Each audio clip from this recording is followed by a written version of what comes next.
Welcome to Lockbox, a podcast providing real estate professionals with action items for success. My name is Jeffrey Brogger, and I'm going to be your host. I'm the founder of two real estate marketing and tech companies, STEEZY.Digital and realnurture.io. In this podcast, you'll learn from top 1% real estate and mortgage brokers the exact secrets to their success. Welcome to Lockbox. Welcome to Lockbox. My name is Jeffrey Brogger, and I will be your host. Today, I am here with Ram Charan. Ram, thanks for being with us today. Thank you. I'm honored to be with you. My exposure in real estate is my Harvard roommate, who with $130,000 has now a $500 million portfolio, all residential. He taught me the value of cash in real estate, how he buys it, what he does with it, where he takes it, and it's incredible how that he's able to do that. Wow. Coming out the gates hot. So you said he started with 130,000, and what's his portfolio at now? $500 million. $500 million, 500 million plus. I'll take you his strategy. He let me tell you guys how he did it. Yeah, amazing. And I love your focus on strategy and, disruptive types of strategies that are honestly just telling the truth about what business is today, not being stuck in the old norms. So, why don't you tell our listeners a little bit about, who you are and where you're from, and we'll kick it off. Right on. So I am from India, 36 miles from New Delhi. My childhood was in my shoe shop of my father and my uncle and my brothers, a shop 20 feet long, 10 foot wide, where I learned the basic principles of business money making and cash. We could not go and buy shoes on a monthly basis from wholesale. We went weekly basis. So the merchandise was fresh and we can turn the cash over. So our cash turnover was 50 times, whereas people have 3 or 4 times. We learned that at the age of 10. And then I went to engineering college in India, MIT. And then I went to Australia 4 years full time in one of the largest companies. And they thought I should go into business management. So I went to Harvard, did MBA, doctorate, taught on the faculty. And in 1977, I went full-time consulting teacher across the globe. In 1998, I wrote my first book. Now I have done 32 books. My mission in life is to produce something that practitioners can use Monday morning. That's what I do. Very impressive journey. And today you're calling in from Dallas, Texas. That's where he finds himself today. And I really appreciate you taking a couple minutes and spending it with us. So, when it comes to the current business climate, one of the concepts that you talk about is needing a money-making model, not a business model. And I would love for you to dive into an example of that for our listeners. Yeah. Number one, Jeffrey, the largest population of business people is the street vendor. Okay. 1-person shop. They buy in the morning, they decide the price, they know exactly what is selling, how much cash. At the afternoon, the food begins to go rotten, they cut the price, they have the cash. That's money making. They don't have any training, they do that. So money making means that what is your customer? Work backwards. You buy something for $9, you sell for 10, your gross margin is 10%. What has happened since 1997, when Jeff Bezos started the Amazon, he put the 100-year-old tools of machine learning, of algorithms, of software together, and you can reach a ton of people across the globe, crossing the boundaries, make things simpler, easier, and cheaper. It started with the product called books. Then one more, then one more, then one more, then one more. So people call business model because they got MBA education. But the money making is a common language. If you see my fingers, everywhere I go in the world, they do that, no matter who you are. Yeah. So money making means that you focus on the customer, what you need, what you buy for, what you pay for is gross margin. And then say from that hard cash, how do you spend the money to have something for the bottom line? And then you watch in the parlance of the real estate and so on, your balance sheet. Most of the people have not learned the use of balance sheet. Balance sheet, P&L, profit and loss, and cash flow. These three things must be analyzed and learned together. They need to be simplified. Why? Because the accounting conventions have created a lot of discretion, a lot of confusion. Mr. Bezos manages his company on the cash per share basis. Everything is simplified, it's very clear. And then you say where the cash is going, where the cash is coming. Fancy phrase, capital allocation. So we have made these things too complicated. Let's get to the basics. And in real estate, if you're not public, you do all this on the cash basis. Even the public companies still use the cash basis thinking, which is a good news. But many of them have not, and they have gone belly up over the years. And therefore, this idea is money making. So you're referring to simplification and the focus on the cash and the transaction with the customer.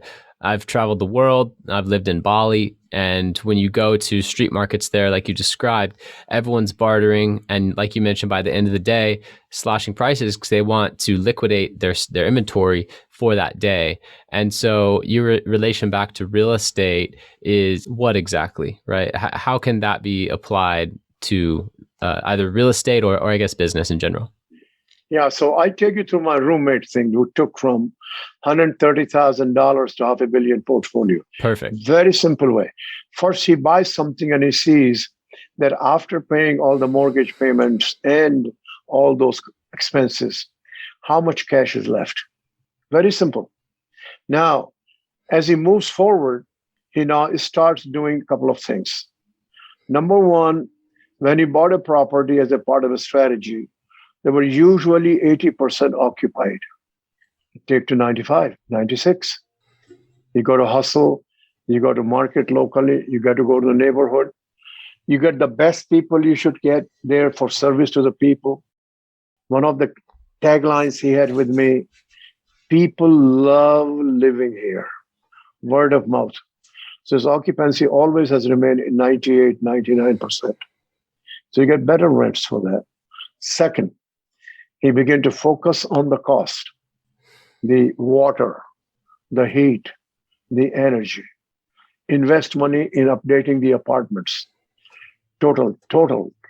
And this way, the formula in real estate and apartments is that if you have a 25-year mortgage loan and you are able to support your cash by paying mortgage and expenses, in 25 years, you have no debt, no loan. Mm-hmm. And the value of the property has gone up many, many times. So you then mortgage that again for another one. But discipline of serving the customer, reducing the consumption of energy, and now it will be more on the emissions and providing that service to the people and keeping the building, the apartments really up to date. You create a huge value. It is one of the best way in America that you can create wealth. This was solely focusing on rental apartments, very focused strategy. And now you're speaking my language. So I am a commercial agent that focuses primarily on multifamily. And for the most part, I will generate opportunities from different lead generation sources. And then from that, I will partner with other brokers and refer them out. But that is right down my alley when you're talking about looking at a property and what's the current rent rate, what are they currently making, but what could it be if we were to improve it? And one of the biggest principles there also looking at renovations and improvements is cutting expenses. Where are there inefficiencies where we could be streamlining? So exactly. Is that what you're referring to? Yeah. And you should talk to my roommate. His name is John Joyce. I'll send you his email. Yeah, he's looking for those properties all the time. He will tell you all his properties he have. Fantastic job. And Amazing. He's very patient. If he doesn't find the right one, he will wait for years. Yeah. Which is smart. It's just smart. Great deals can only come across once every couple of years in a lot of cases, like really, truly amazing deals. So that's smart. And when you have that criteria down where you know exactly what you're looking for, there's no need to rush it. So with that, I want to ask you a question about, Mm-hmm. Imagination. Why is imagination such an important skill for competing nowadays? Myself, I'm very creative, and I love this question because it focuses on the creative aspects of business, which a lot of people in the business world overlook. And right now I'm offering innovation consulting for a couple different businesses, and we're using copywriting and different creative ways to improve their metrics. So I'm really curious to hear your answer on this. How does Yes, imagination yes. play a role? Yeah, yeah. Jeffrey, one of the distinguishing thing about human beings that we can imagine. Now, what are the sources that increases your imagination? Steve Jobs was very famous for that. So you invest time to observe other things, notice other things, travel. He used to go to Of course. Vatican. He used to go to Tiffany's. He said, why can't we do computers that way? So knowledge, but the most important part is curiosity, is searching. So one day I was coming down in the elevator in Hyatt Regency in New Orleans from the 40th floor. And on my left was the former CEO, Jack Welch, entered on the 34th floor. He knows me. I know him. He's a little shorter. And I said, good morning, Jack. No answer. Good morning, Jack. No answer. And then he begins to look at me like this and he says, what's new? Those three words, what's new? So imagination is to see what is new. It may be impossible. Impossible to you is possible to somebody else. And that helps you. Then the second part of creativity, the most effective one, is you are able to see the latest something new. And your brain is geared, my brain is geared in connecting those things to create something new. That's creativity. Very interesting. Today, we're using algorithms, machine learning, to alter materials. We're using these tools to alter biology. We now have collagen, a heart valve that I've personally seen that has been made, that is being used as a proxy to test drugs. That is imagination. That's creativity.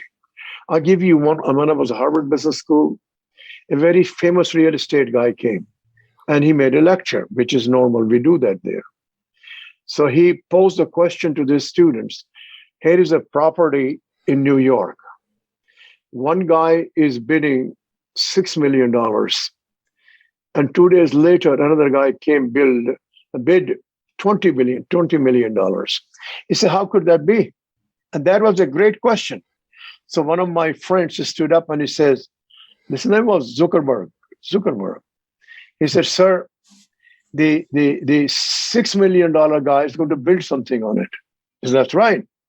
He said, $20 million guy is going to use this for the tower for broadcasting.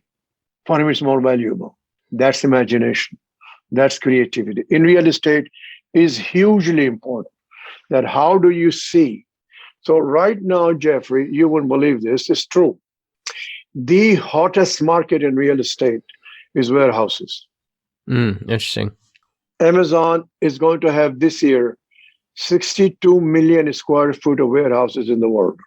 The largest investor in warehouses is Blackstone, almost 18 billion. In India, it's Adani Group. This is all automated. It's different. You have last mile delivery. It is the hottest thing in the real estate in the world. It has fantastic return. It's digitized. It's part of logistics. It's part of last mile delivery. There is innovation in real estate business. Absolutely. And talking about innovation, I want to touch on, one of your books where you talk about the rethinking the competitive advantage. Yes, this is the recent one, came in last month. Go for it. You wrote the book on it. Yeah. So the key part about competitive advantage is that you always start with the customer and work backwards. Why does he prefer us? Why does he prefer somebody else? Now, rethinking part is the old rules when we had no digitization, no speed, no change. Today is digitization. You have information at your tips, information at your cell phone, on the edge, they call it. So your database, use it, build that, connect with them. You create now total visual of a particular property. You don't have to go and visit the property per se. You can show that I saw that in China, a real estate company, everything digitized, especially the homes they were the brokers for selling homes. They show that they can see in reality. It's happening now. It's very, very old phenomena. So the competitive advantage starts with the customer. So you build a big network in real estate. That network can be global. We do that in the automobiles today. And so with that, the data, and massage the data, use the algorithm, and find things, properties that meet the criteria of your client. But now you have to search clients through the data. The Google Maps and all that gives you that. So I consult with a real estate firm in China, very large. And these people showed all the basic maps, which particular plot of land they want to buy before somebody else gets there. It's all shown to me in less than 3 minutes, 4 minutes on the iPad. And then they show me how they're going to get that land in the 6 moves to get there. That's a competitive advantage. Interesting. Very interesting. And when it comes to technology and real estate and competitive advantage, it's easy to get lost thinking about competing with these giants like Zillow as maybe an individual agent. You're thinking about this behemoth that's generating billions of dollars of revenue and has massive eyeball market share as far as consumers go there first when they're looking to either buy or sell a home. And so you're an advisor to some of the world's top CEOs. How worried are they about competing with digital giants, and what's their best hope? Yeah, the key point here is that digital giants don't cover the whole waterfront. There are niches that we need to find. Second, we're now getting people collaborating together against the giants, because the giants are very good in using technology, but some of these businesses require technology and personal touch. That is different. So you take a Walmart, they're using the stores as the pickup points. And there is a touch point and there's a technology. Technology is commoditized. It's easily available. So there's nothing wrong. And I've told some of the cooperatives in America that get number of few competitors together for technology, but make your data proprietary and focus on the customer. So you don't incur high fixed costs of the technology. Plus, now we have people like Google, even Amazon, Microsoft, are providing technology to on a variable cost basis, user basis. And so you do that. But create a machine that is very low cost, very reliable, and can collect data, massage the data, and your data is bifurcated for proprietary reasons. And now use that for the customer marketing networks. You got the scale effect. What was that last thing you said? You get this way scale effect. Scale effect. And because your machine is going to be used by a lot of people. It's a scale effect. Now you start your own customer, your network, join other network outside your territory, and create a scale effect. So just like in vaccines, Jeffrey, we saw worldwide collaboration. Why not in real estate? And capture the customer. Those who capture the customers will be winners. Those who will differentiate through touch and technology will be winners. Yes, I agree with that. So my marketing agency 4 years ago was one of the pioneers with chat marketing in the real estate space, using artificial intelligence, real estate chatbots to help qualify leads and nurture them and follow up. And, my vision was to have hundreds of clients that had thousands of conversations going on with both buyers and sellers going through their journey, and it would all train one server, so that over time, that data that we own as a company would be able to help every single user on the platform. And I can say that now, 4 years later, that vision is becoming a reality, and it's right in line with what you're saying of owning your data, but strategically creating some kind of network so that it's not only on you to gather that data. You can partner Brilliant. with others. Yeah, but you could move now on a global basis in the niches vacated by Blackstone into warehousing, because that need is exponential in the world. Build that machine in yours. You can go across right from here, from Huntington Beach, all the way to the world. Right. And that's very interesting, the niche of warehousing and how hot it makes complete sense. I mean, Amazon's always talking about expanding, building new warehouses. Someone has to sell them that land to do that ground up development. So you got it. It makes sense. The information. You got it. It's not over. It's beginning. Yeah. 2021 is 62 million square feet. It's a public number. Yeah. Do you know any projections? You can see that. I can tell you, he's roughly now around 450 billion in sales. Right. I give you in writing, and I hope I'm alive, and you call me back. It will be $1 trillion in 5 years. Wow. So that would also mean probably double the amount of warehouse space, right? More than double. Double the triple. Yeah. So you make a note and you come back to me, I was wrong or right. Sounds good. And, when it comes to books that you've read, so you've written, was it 23 or 33? 32. 32. Okay. And I did not write anything until I was 58. Amazing. A testament to those out there. So I'm writing a book this year. Very excited.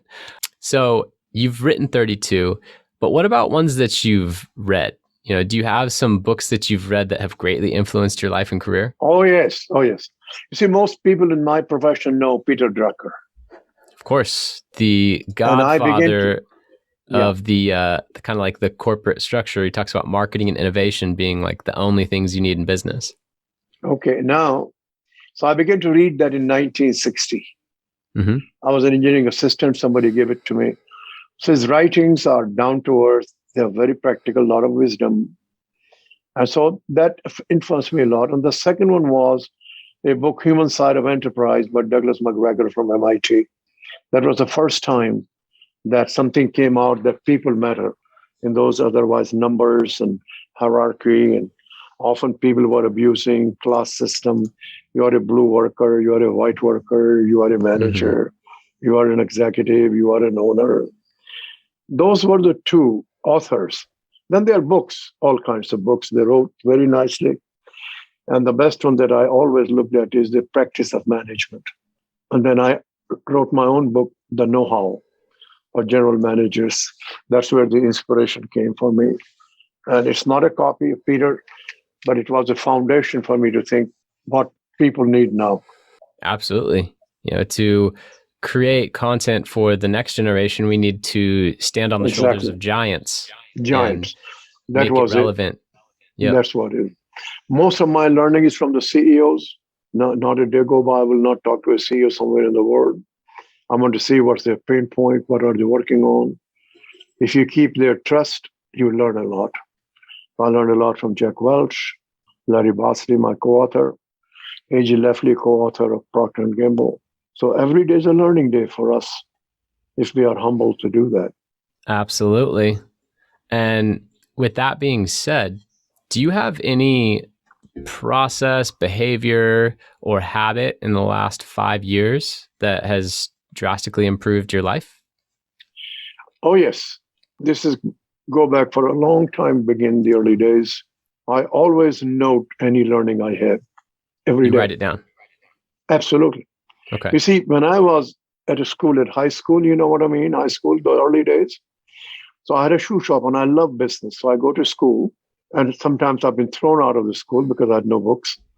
I sat at the back of total back and take verbatim notes and come to the shoe shop and crystallize each lecture in one page. Today, I go to a CEO with one page. Critical. When I was at Harvard, there were three cases. You had to prepare long cases. So I go prepare to the class to discuss one page. So I'll tell you a story. Around 1978, I was asked at AT&T to produce a 1 month program for executives. So my sponsors were 4 levels below the CEO. They took me to the number 2 guy and they presented, nice job. And so this number 2 guy said to the presenter who was an executive, he says, "Can you put all this in one page?" So I said, "Sir," I took a page out of my satchel, gave it to him, said, "Sir, it's in one page." He read it. He said, "Approved, go and do it." It's a skill.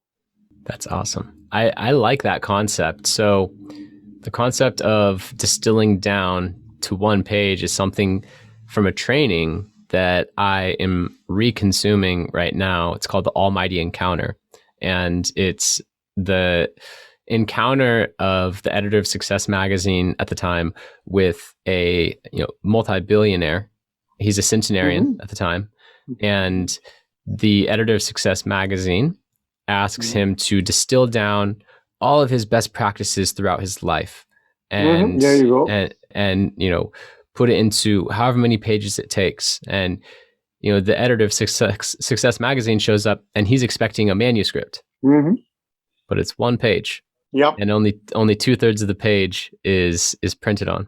There you go. And that concept of being concise, using brevity, but being able to then extract the story and the lesson from that page, from each line. Yeah, Jeffrey, you know this. They do that in the Hollywood.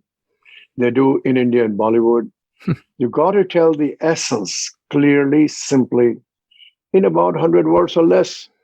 Elevator speech, a common thing known, and say you get to the real germ, real seed. So when I was teaching at Northwestern, in my class, I required that.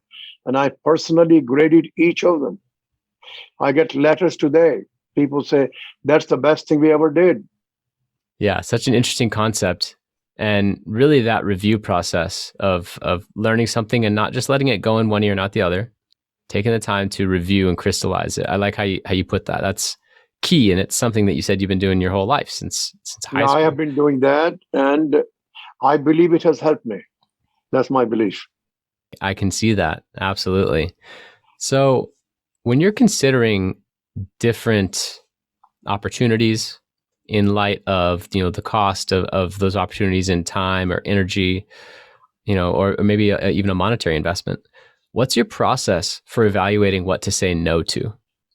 Yeah, the first part, clearly, is there learning in it?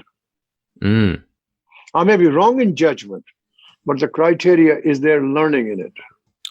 Well, that is probably the best answer I've heard to that question so far, because at the end of the day, that's really what life's about, is moving through. You see, when learning. I teach at Wharton, which I give classes, Wharton in Seattle, I open the class. These are executives.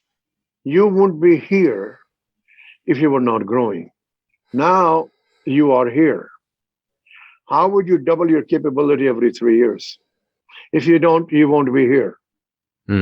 That's how I open the class.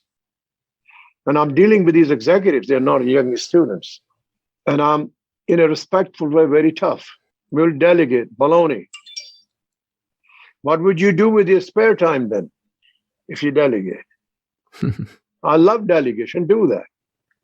And they give a lot of, puffery. I said, that's not, because I said, okay, what's your industry? Tell me. And I get them to help each other. No insult.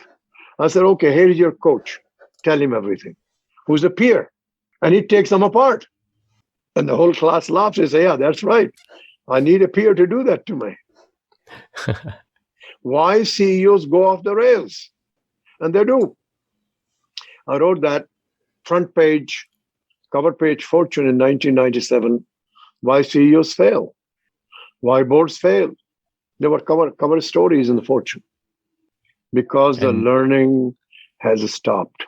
oof, powerful, very powerful, and a testament to the need for advice and consulting and training at that level, even at the highest level of top CEOs. And sounding board.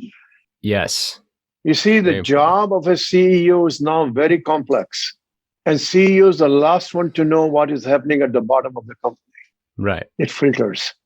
But needs to be quick to make decisions that affect everyone from the top to the bottom of the company. So when it comes to quick decision making, Some decisions, Jeffrey, some decisions quickly, some require a lot of vetting because the facts are not clear in the fake news environment.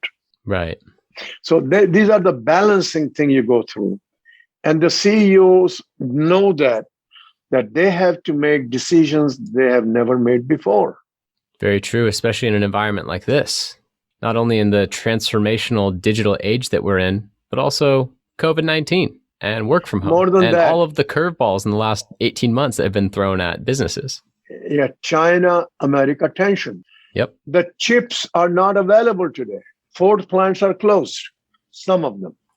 Largest part of chips are shipped from Taiwan. Think about that. Very So interesting. complexity is high. And you need somebody as a sounding board. You need to learn every single day in some way. And this is what we call humility. Mm. And learning can be done with a fresh graduate. So we have had in the companies now where we get the youngest graduated person to come and coach the CEO on certain tools. I don't mean fix up your iPad, because the newest technologies, PhDs, I have some with my CEOs where I've recommended they get a PhD in biology to come and teach them.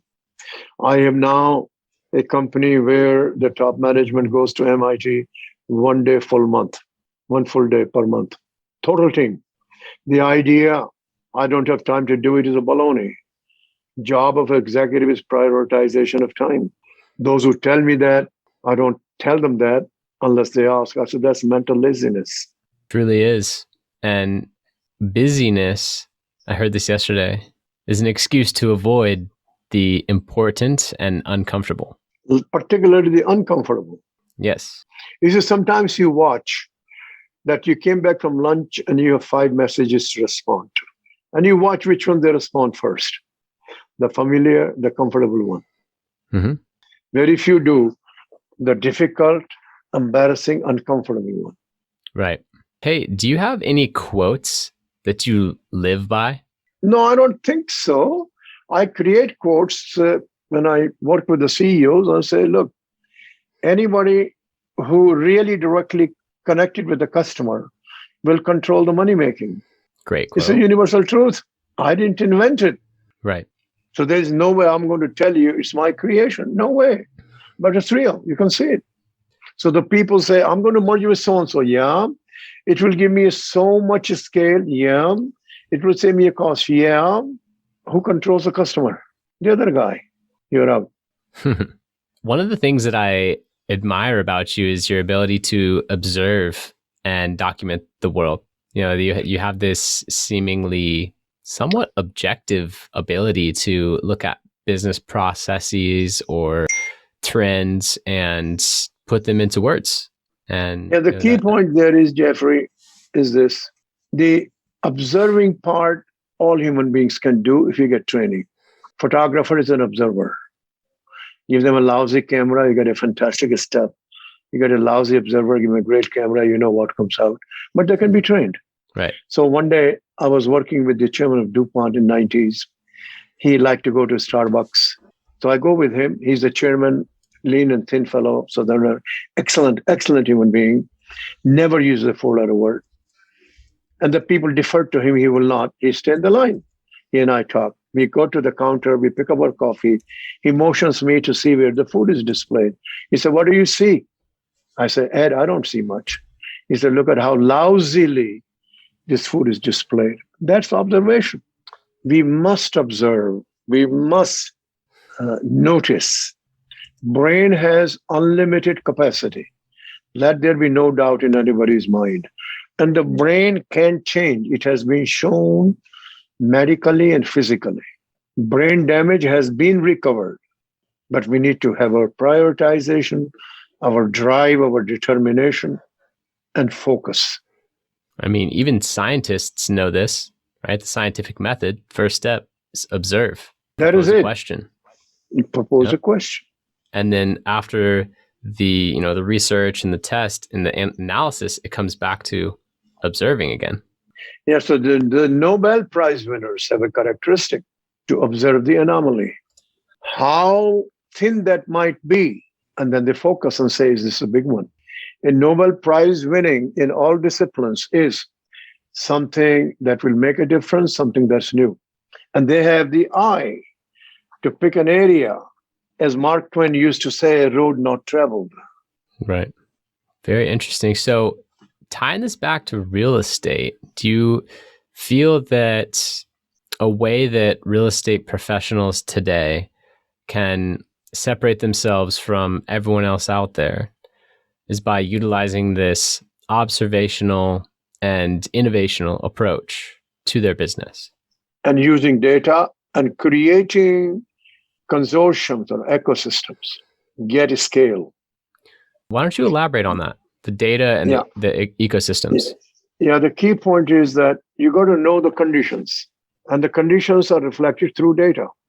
Your data, data from Google, data from the sky today, from the satellites.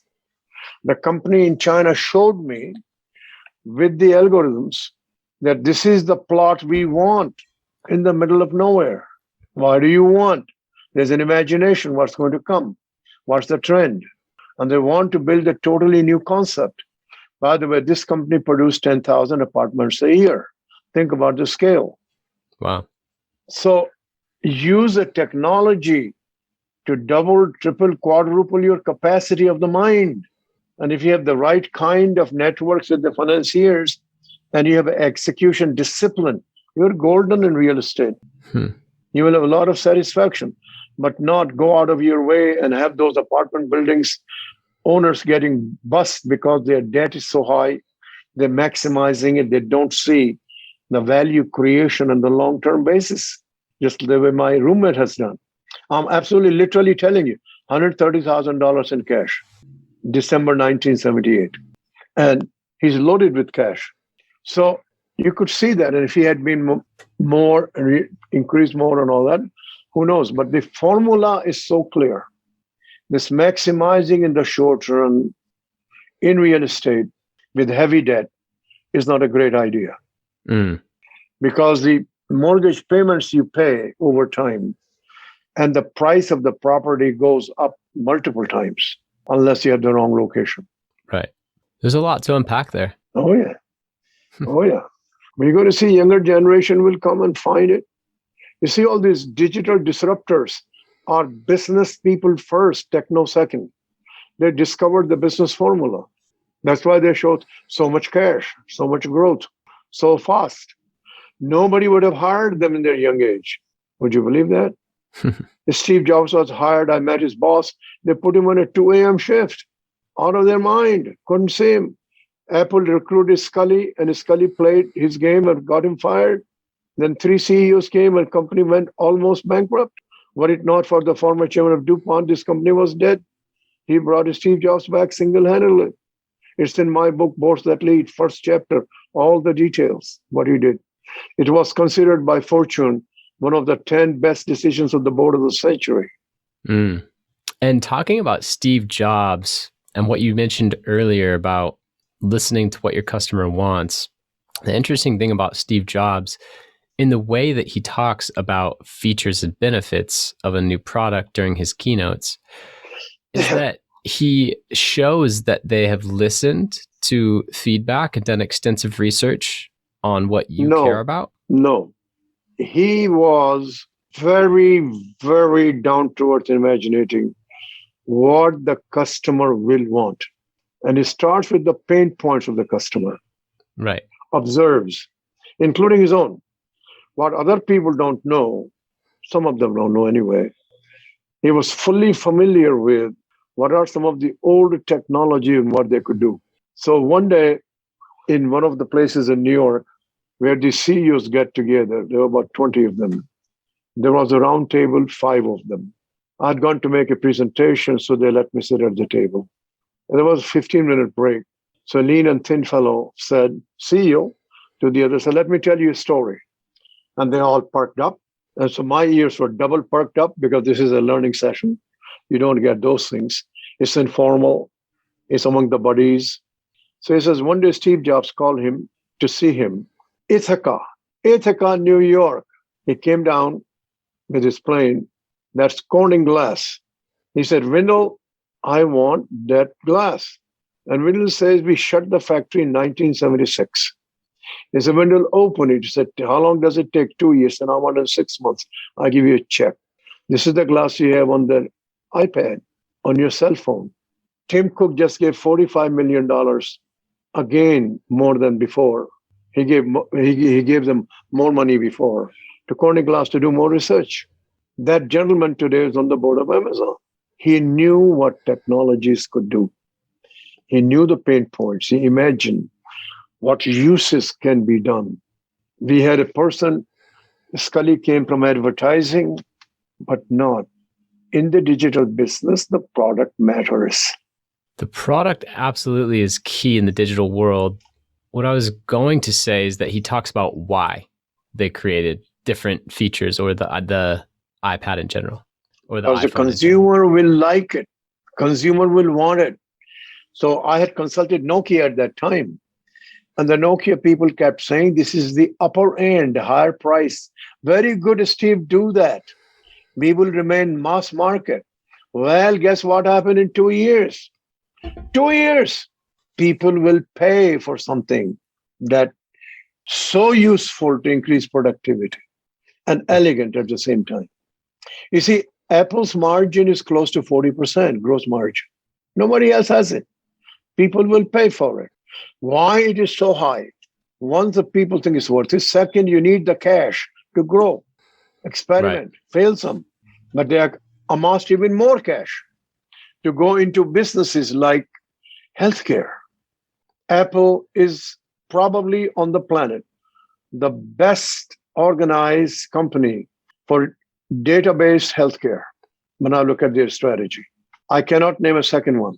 Database healthcare. Database. Use the devices, collects the data. Today, Jeffrey, you don't need a radiologist to read the X-ray. Apple devices do. They have been approved by FDA. Wow. So people say regulations, baloney.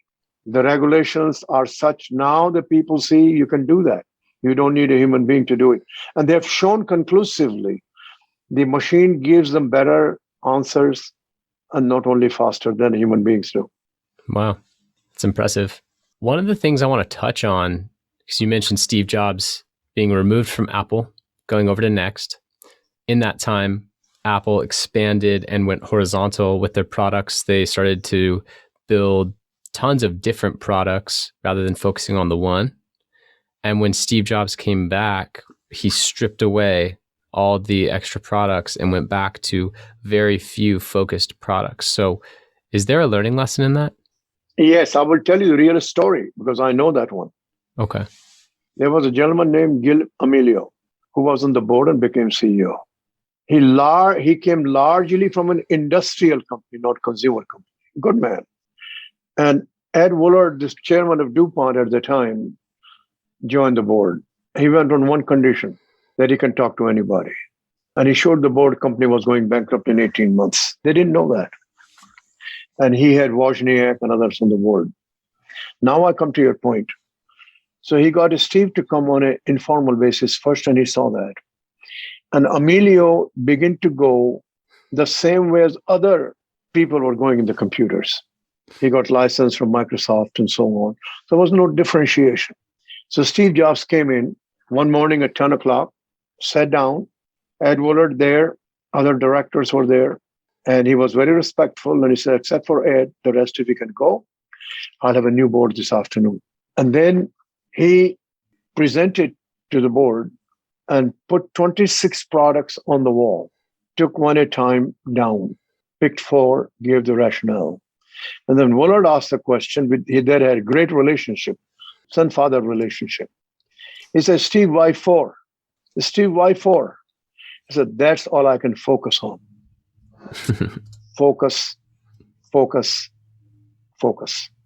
He fired most of the engineers. He discovered John Ive, kept him, you know what he did. He had his own headhunter.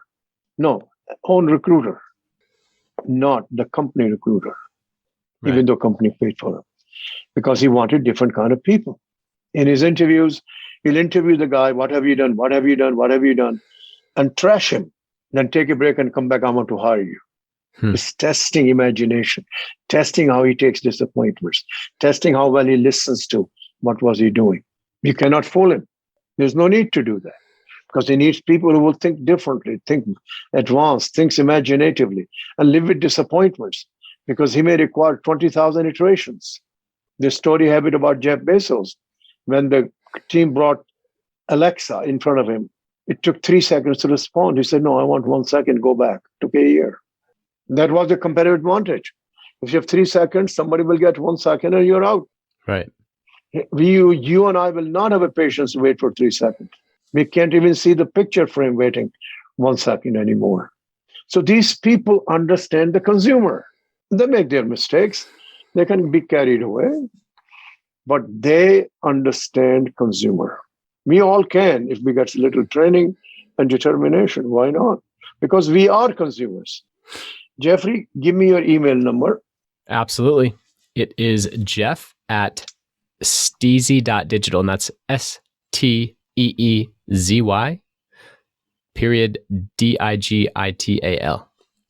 I'll go ahead and put DIGITAL, digital. Digital, okay. Got it. Yeah. STEEVY.digital. I put it in the Zoom chat. It's actually ZY as in zebra. STEEZY.Digital, like style with ease. Okay. And Ram, is there anything that I should have asked you, or anything you'd like to elaborate on from earlier? No, I think you've done a very probing, fantastic interview. Thank you. I want you to continue to do. You're making not just the interviews, you are reforming the real estate business. Thank you. And I am absolutely on that path. That's the goal, is to help bring this whole industry into the 21st century and beyond. I'll tell you one thing, Jeffrey. I'm on the board of a Canadian company called Nexii, Nexii. They have a new material that has reduced the carbon by more than 80%. They're now producing the Starbucks stores in 1/3 of the time. They're producing the hotels for Marriott. That's real estate. Real estate guys need to see who are building that this is real. It Absolutely. Is the sustainability, reducing time, lower cost. So my point there is search for these innovations. Do some Googling to find those. Nobody alone can imagine everything. I like that one. That's another good quote. So all Nobel Prize winners had a sidekick, all of them. Also a good point. Thank you so much for being on, Ram Charan. Everyone I know appreciated this episode for the insight into observation and innovation in the business world today. And thank you so much for taking an hour out of your day and spending it with us. Thank you, Geoffrey. Great interview. You probe extremely well. You bring the best out of us. Thank you. Thank you. And lastly, how can listeners contact you if they're interested? Let me tell you, that is office, OFFICE, at Charan, CHARAN, and the word continues. A, S for Sally, another S for Sally, O for Orange, and C for Charlie.com. 972-490-9040. I understand real estate reasonably well. I've done a lot of work in China, and should feel free and go to my website. There will be all kinds of things available to you. And educate your younger people how to make money in real estate. Yes. And Ram also has 32 books. Sorry. So check those out. And I'll link below in the description of the show to the email and phone number he mentioned, as well as links to his books. Thank you so much for being with us today. Thank you. Appreciate it very much, Jeffrey. Thank you for listening. If you want to accomplish your real estate goals, then I highly suggest downloading my free Ultimate Real Estate Goal Setting Framework. The link is in the description of the show, and it will help you break down your annual income goal into the amount of phone calls, appointments, or open houses you need in order to achieve that goal. Thank you so much, and we'll see you next time.